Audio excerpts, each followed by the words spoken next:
ऐसा क्या था जिसने अमेरिकन को स्पूक कर दिया? ऐसा क्या था जिसने पूरी दुनिया को हिला के रख दिया और अचानक लोग बात करना शुरू कर दिया कि भाई सीज फायर करो, अब नहीं। पाकिस्तानी सोशल मीडिया पे लोग क्लिप्स डाल रहे हैं और ट्वीट कर रहे हैं कि हमें बोला गया है कि उस इलाके के 100 किलोमीटर तक का एरिया आप खाली कर दीजिए, आप हटिए यहां से। क्या कोई रेडिएशन लीक है? आई कैन नॉट से फॉर श्योर, मुझे नहीं पता, लेकिन कुछ तो हुआ है जिसकी वजह से सीज फायर हुआ और कुछ बहुत बड़ा हुआ है। न्यूक्लियर युद्ध हुआ कि नहीं, यानी कि हमने न्यूक्लियर स्टोरेज फैसिलिटी डिस्ट्रॉय की कि नहीं, क्योंकि यह सवाल सबसे ऊपर मन में चल रहा है और कई तरह की रिपोर्ट्स आ रही हैं। आज टॉम कूपर, जो कॉम्बैट एविएशन के एक्सपर्ट हैं, हिस्टोरियन हैं, उन्होंने कहा कि एंट्री और एग्जिट दोनों भारत ने डिस्ट्रॉय कर दिया। यह किराना हिल्स के पास था, वहां से स्मोक दिखने की सैटेलाइट विजुअल्स भी है, आधिकारिक नहीं है, सरकार के द्वारा नहीं है, लेकिन हैं। और सोशल मीडिया पर बहुत लोग इसके बारे में बात भी कर रहे हैं, वेस्टर्न प्रेस भी। आज मैं पूछना चाहती हूं, जब प्रधानमंत्री नरेंद्र मोदी कह रहे हैं कि न्यूक्लियर ब्लैकमेल के सामने भारत घुटने नहीं टेकेगा, क्या उसके पीछे यही किराना हिल्स वाला धुआं है? यही वो जगह है जहां पर भारत ने अपना पूरा जोरदार एयरफोर्स का प्रदर्शन दिखाया? बहुत बहुत धन्यवाद नाविका। इसमें दो तीन बातें। पहली चीज तो यह है कि भारत ने इंटरनेशनल बॉर्डर क्रॉस करा, लाइन ऑफ कंट्रोल क्रॉस करा, पाकिस्तान की एयरफील्ड्स में हिट करा, यह बहुत बड़ी बात है। और पाकिस्तान ने हर समय यह कहा था, चाहे कारगिल की लड़ाई हो, चाहे कोई और लड़ाई हो, 26/11 में आपने देखा था, स्पेशली 26/11 में कहना चाहता हूं, कारगिल तो खैर युद्ध था, हमने बहुत जवाब दिया कारगिल में, लेकिन अगर हम 26/11 देखें तो यही बात थी कि भाई पाकिस्तान के पास न्यूक्लियर वेपन्स हैं, अगर आप हमला करेंगे पाकिस्तान जवाबी कार्रवाई करेगा और न्यूक्लियर युद्ध हो सकता है, इसलिए चुपचाप बैठे रहो। अब ऐसा नहीं हुआ। अब गवर्नमेंट ने डायरेक्शंस दिए और ठोका उनको अच्छी तरीके से, तबीयत से। लेकिन ये जो बात करी है टॉम कूपर ने, आपके साथ इंटरव्यू में मैंने देखा है, अगर इतना बड़ा इंटरनेशनल एक्सपर्ट जिसकी क्रेडिबिलिटी है बहुत ज्यादा, I mean आर्मीज and militaries across the world ये इनको फॉलो करते हैं, इनकी बात समझते हैं, मानते हैं, ये जाते हैं अलग अलग जगह टॉक्स देते हैं, वो इनकी क्रेडिबिलिटी है, अगर ये कह रहे हैं तो फिर तो कुछ ना कुछ हुआ जरूर है। और अगर भारत ये क्षमता रखता है कि किराना हिल्स में जाके दस्तक दे सकता है जहां पे पाकिस्तान के न्यूक्लियर एसेट्स पड़े हुए हैं, तो फिर आपको याद है मैंने आपके शो में एक बार बताया था कि कुछ तो हुआ है। क्या हुआ है मुझे नहीं पता, पर कुछ तो हुआ है कि पूरी दुनिया बीच में आ गई और अचानक सीज फायर डिक्लेयर कर दिया। 3:30 बजे कॉल होता है, 5 बजे सीज फायर डिक्लेयर हो सकता है, हो चुका होता है उस वक्त तक। तो ऐसा क्या ट्रिगर था नाविका? ऐसा कौन सा ट्रिगर था जिसकी वजह से पूरी दुनिया आ गई कि जी लड़ाई खत्म करो, लड़ाई खत्म करो? वरना अगर पाकिस्तान हमें हिट करने की कोशिश कर रहा है और हम पाकिस्तान को ठोक रहे हैं, कुछ दिन पहले ही जेडी वैंस ने कहा था कि हमें 2 रुपए का फर्क नहीं पड़ता है, आपको जो करना है करो, it's none of our business, he said that on record, and suddenly Trump बीच में आ जाता है। ऐसा क्या था जिसने अमेरिकन को स्पूक कर दिया? ऐसा क्या था जिसने पूरी दुनिया को हिला के रख दिया और अचानक लोग बात करना शुरू कर दिया कि भाई सीज फायर करो, अब नहीं। और यहां पे पाकिस्तानी सोशल मीडिया, मेरे पास पुष्टि करने के लिए कोई प्रूफ नहीं है इसका, लेकिन पाकिस्तानी सोशल मीडिया पे लोग क्लिप्स डाल रहे हैं और ट्वीट कर रहे हैं कि हमें बोला गया है कि उस इलाके के 100 किलोमीटर तक का एरिया आप खाली कर दीजिए, आप हटिए यहां से। क्या कोई रेडिएशन लीक है? आई कैन नॉट से फॉर श्योर, मुझे नहीं पता, लेकिन कुछ तो हुआ है जिसकी वजह से सीज फायर हुआ और कुछ बहुत बड़ा हुआ है नाविका। कुछ बहुत बड़ा हुआ है। सुशांत सरीन, ये क्या बड़ा हुआ है वहां पर किराना हिल्स पर? ये सवाल देश में हर बच्चा पूछ रहा है। मैं इसलिए पूछ रही हूं क्योंकि हमारे जो एयरफोर्स के डीजी थे, उन्होंने कल मुस्कुराते हुए कहा, जब ये सवाल पूछा गया तो उन्होंने बहुत मुस्कुराते हुए कहा, AK भारती साहब ने, कि किराना हिल्स में है न्यूक्लियर स्टोरेज। अरे आपने बताया तो पता चला, हमें तो पता नहीं था। और फिर कहा कि हमने ऐसा तो नहीं कहा है, पर ऐसा नहीं हुआ ये भी नहीं कहा है। और तमाम स्पेकुलेशन चल रही है कि वहां पर इजिप्शियन प्लेन आया बोरॉन लेके। मैं साइंटिस्ट नहीं हूं, लेकिन बोरॉन किस लिए लेकर आया कोई? अमेरिका से प्लेन क्यों आया न्यूक्लियर एक्सपर्ट्स और साइंटिस्ट लेकर? ये सवाल बहुत उठ रहे हैं। और जो सबसे बड़ा सवाल कि न्यूक्लियर ब्लैकमेल हम नहीं सहेंगे, और ये आनन फानन में डीजीएमओ पाकिस्तान ने डीजीएमओ भारत को फोन कर दिया, हाय बचा लो अल्लाह। इसका कोई तो कारण रहा होगा। क्या यही अटैक जो सरगोदा एयरपोर्ट, जो बिल्कुल उस न्यूक्लियर स्टोरेज फैसिलिटी के पास है? नाविका देखिए, कहीं ना कुछ आग तो है जो इतना धुआं निकल रहा है। अब वो आग किस चीज की है मैं सक्षम नहीं हूं ये बताने में। अगर एयर मार्शल साहब नहीं बता सके तो मैं कौन होता हूं बताने वाला। लेकिन लेकिन कुछ ना कुछ तो हो रहा है। और वो क्या हो रहा है, वो एक एक तरीके के उसके ऊपर एक चादर पड़ी हुई है। पाकिस्तानी जो मीडिया अपने आप को बड़ा फ्री बोलता है, भारतीय मीडिया को तो गोदी मीडिया बोलने की उनको इजाजत है। ठीक है ना, अपने अपने घर में अपने आकाओं के ऊपर तो भौंकने की इनको नहीं इजाजत, भारत के ऊपर भौंकने की बड़ी इनको इजाजत है। तो ठीक है, लेकिन ये पाकिस्तानी मीडिया अपने आकाओं से ये क्यों नहीं पूछता कि भैया ये हिंदुस्तानी ये दावा कर रहे हैं दुनिया में, और आपने जिस जिस महानुभाव का अभी इंटरव्यू चलाया वो ये चीजें कह रहे हैं, और बहुत सारे संजीदा किस्म के जो एनालिस्ट हैं वो ये सब कुछ कह रहे हैं। सैटेलाइट इमेजरी है बहुत सारे इनके एयर बेसिस वगैरह की। तो ये क्यों नहीं डिमांड कर रहे कि हमको वहां पर जाके दिखाइए कि हिंदुस्तानी झूठ बोल रहे हैं। मैं तो 3 दिन से बोल रहा हूं कि यार अपने लोगों को बोलो। जब पुलवामा हुआ था, जब बालाकोट हुआ था, जब उरी हुआ था, तब तो ये आईएसपीआर वाले लेके जा रहे थे, बसें भर भर के लेके जा रहे थे। अब क्या हुआ है? अच्छा, ये जितने सेठी फेटी मीर तीर ये जितने हैं ढक्कन, इनसे कोई पूछे तुम्हारे में इतना गुदा नहीं है कि अपने सरकार से पूछ लो कि क्या हुआ है तुम्हारे साथ? ठीक है ना, पिछवाड़े में जो लात पड़ी है जरा बताओ तो सही हुआ क्या है, पूछो तो सही, हिम्मत तो थोड़ी सी तो जुटाओ।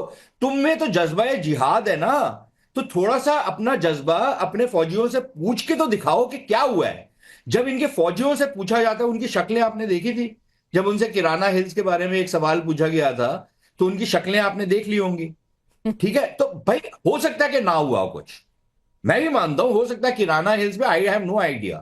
भाई नूर खान बेस दिखा दो, सरगोदा दिखा दो, जो आपकी बड़ी प्राइज्ड एयर बेस थी जिसके ऊपर आप फिल्में बनाते हो भाई, जिसपे आपने आपके शाहीन जो सो कॉल्ड शाहीन है जो गिर रहे थे इधर उधर, जिनके शाहीन के पर ही नहीं खुले क्योंकि उनके सारे के सारे एयरपोर्ट्स ध्वस्त हो गए थे, जरा वो दिखा दो ना, पूछो तो सही। अच्छा नाविका, मैं आपको एक और चीज बोलूं, भारतीय मीडिया ने ठीक है जो दूसरी रात थी उसमें बहुत सडनली भारतीय मीडिया बहुत एक्साइट हो गया, लेकिन जो खबरें थी वो बिल्कुल सही थी जो भारतीय मीडिया दे रहा था, बिल्कुल, कि कराची के ऊपर अटैक हुआ। ठीक है, अच्छा अब भारतीय मीडिया में बहुत लोगों को पता नहीं है कि कराची के कंटोनमेंट सिर्फ बंदरगाह नहीं है, कंटोनमेंट भी है। ठीक है, कंटोनमेंट के ऊपर अटैक हुआ था, एक रेडार स्टेशन के ऊपर अटैक हुआ था, लेकिन था तो वो कराची के अंदर ना, शहर के अंदर है वो, उसके ऊपर एक अटैक हुआ था। तो अगर भारत का मीडिया उसको कहीं से खबर आई थी कि कराची के ऊपर अटैक हुआ, तो media jump the gun by saying बंदरगाह के ऊपर अटैक हुआ, क्योंकि सब लोग यही समझते हैं कराची के बारे में। लेकिन अटैक हुआ था, लाहौर के ऊपर अटैक हुआ था, रावलपिंडी और इस्लामाबाद के ऊपर अटैक हुआ था, सरगोदा के ऊपर अटैक हुआ है, इनके तमाम एयर बेसेस और इनके तमाम एयर डिफेंस यूनिट्स के ऊपर अटैक हुआ है। और ये जो आए हैं ना, जो आज मेरे ख्याल विदेश मंत्रालय ने भी बोल दिया, ये टेबल पे आए हैं क्योंकि इनको इतनी फेंटी लगी है कि इनके पास और कोई चारा नहीं था टेबल पे आने के अलावा। ठीक है ना, तो ये ऐसे ही नहीं आ गए कि इनको सडनली अमन और चैन की बातें बांसुरी बजाना चाह रहे थे। ये पाकिस्तानी इतने घटिया है, इनको जब तक 4 जूते नहीं पड़ते तब तक ये नहीं आएंगे, इनको जूते पड़े और इनको सडनली पता लगा कि यार ये तो हमारा तो पूरा पासा ही पलट गया, हम जो सोच के बैठे हुए थे वो तो बात ही खत्म हो गई है। ये इसलिए आए हैं। ये ट्रंप तो ऐसे ही अपना बीच में अपनी उंगल डालने की कोशिश कर रहा है, बिल्कुल इसका कोई इनफैक्ट देयर इज एब्सोल्युटली कोई एविडेंस नहीं है कि अमेरिकियों ने भारत के ऊपर कोई प्रेशर डाला ट्रेड का, इसका उसका, कोई ऐसी बात ही नहीं हुई। और मैं अपने जो हमारे नेता हैं, हमारे अफसर हैं जो हमसे बात करते हैं, मैं उनको ज्यादा विश्वसनीय मानता हूं बनस्बत एक ऐसे मस्खरे के ट्रंप जैसे के, जो बकबक करते रहता है, उसको यही नहीं पता होता आज जो बोल रहा है कल बिल्कुल उससे उल्टी चीज बोलता है, तो इनको कौन संजीदा लेगा। और यही इमरान खान गया था ना 2019 में कि ट्रंप साहब एक अरब आदमी आपकी वाह वाह करेगा अगर आप भारत और पाकिस्तान के बीच में मध्यस्थता करें। 15 दिन के बाद क्या हुआ बिल्कुल बताए कोई? जब बिल्कुल। पाकिस्तानी फुदक लेकिन ये आपके विचार जो हैं वो देश में बहुत से लोगों के विचार हैं कि ऐसा हुआ नहीं था।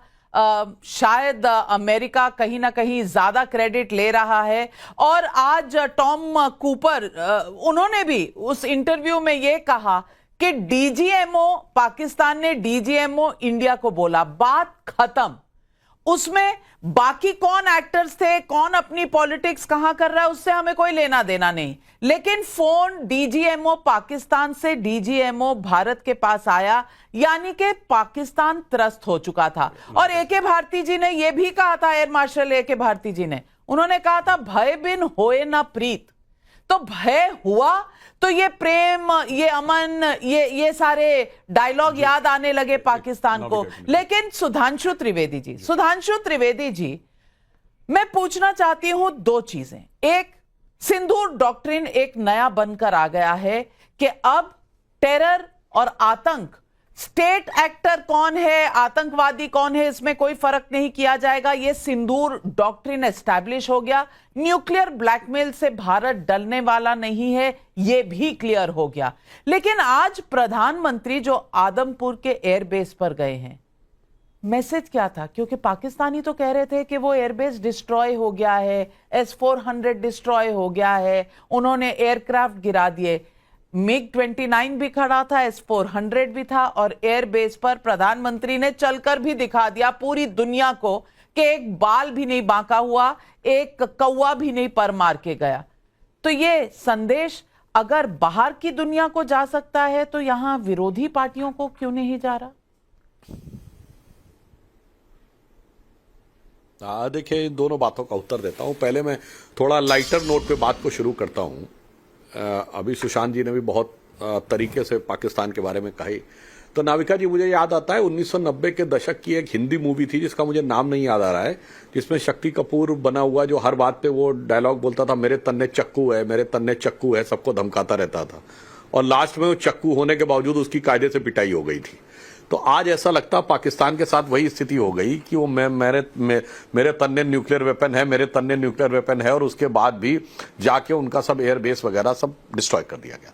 Now coming on the serious point जो गौरव आर्या जी ने कही, अगर केवल 24 घंटे पहले यूएस वाइस प्रेसिडेंट जेडी वांस ये कहते हैं कि this is none of our business, जो इंडिया पाकिस्तान में होना है होने दो, अचानक 24 घंटे में ऐसा क्या हो जाता है कि यूएस प्रेसिडेंट के अनुसार भारत ने कोई बात नहीं की, बकौल यूनाइटेड स्टेट्स ऑफ अमेरिका उन्हें परमाणु युद्ध का खतरा नजर आने लगता है। और यह यूएस प्रेसिडेंट का स्टेटमेंट है। जो आपके लाखों दर्शक सुन रहे हो, उन्हें जरा सा अपना कॉमन सेंस यूज करके सोचना चाहिए कि 24 घंटे पहले अमेरिका का यह स्टेटमेंट है कि इससे हमें कोई मतलब नहीं, और 24 घंटे के अंदर उसे परमाणु युद्ध का खतरा नजर आने लगता है। अब आइए आप तीसरी बात, थोड़ा इस एंगल को उससे कनेक्ट करिए। पाकिस्तान में अमेरिकन फौजें रह चुकी हैं, तो पाकिस्तान के अंदर क्या है, कितना है, किस जगह पे क्या पोजीशन है, उन्हें पता है।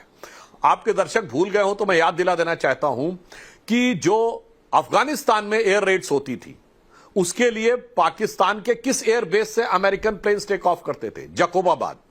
यानी जकोबाबाद सबसे सेफेस्ट में से माना जाता था।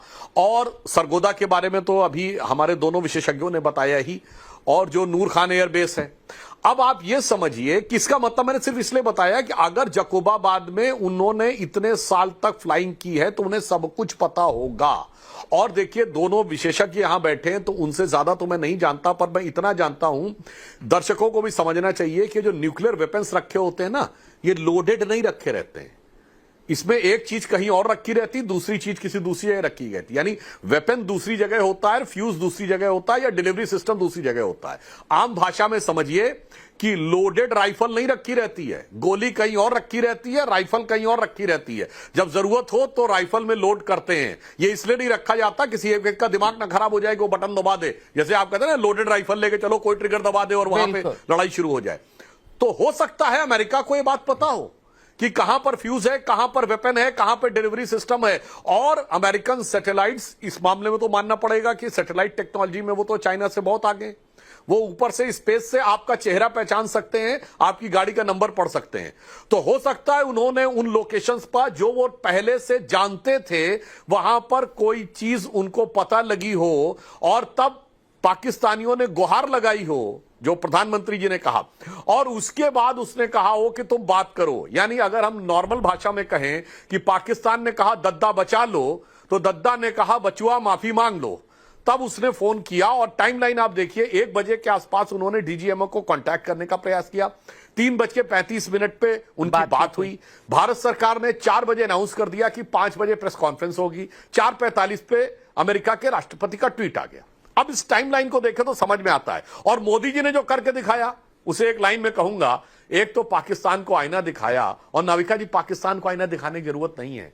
ये जो हमारे यहां बैठे हुए अमन की आशा का कबूतर उड़ाने वाले लोग, इनको आईना दिखाने की बड़ी जरूरत थी कि उन्होंने आदमपुर एयरबेस पे जाके जो दिखाया, तो मोदी जी ने दिखा दिया कि उन्होंने खुद ये बता दिया कि मैं वो हूं कि वो पथ क्या पथिक कुशलता क्या, जो पथ में बिखरे शूल न हो, नाविक की धैर्य परीक्षा क्या, जो धाराएं प्रतिकूल न हो। और एक मामले में मैं कहना जरूर चाहूंगा, भारत की सेना बहुत मजबूत है, भारत की सरकार मजबूत है, भारत की जनता का मनोबल बहुत मजबूत है, पर एक मामले में पाकिस्तान हमसे मजबूत है। आप कहेंगे वो क्या? पाकिस्तान में सत्ता पक्ष हो या प्रतिपक्ष, कोई वहां की सरकार और वहां की सेना के खिलाफ नहीं बोल रहा है।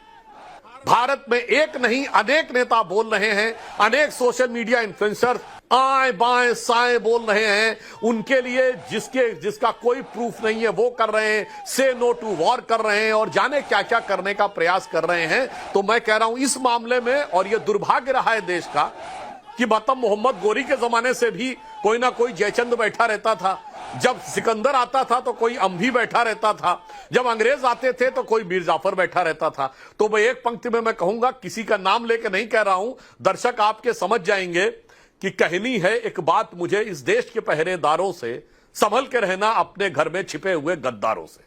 बिल्कुल।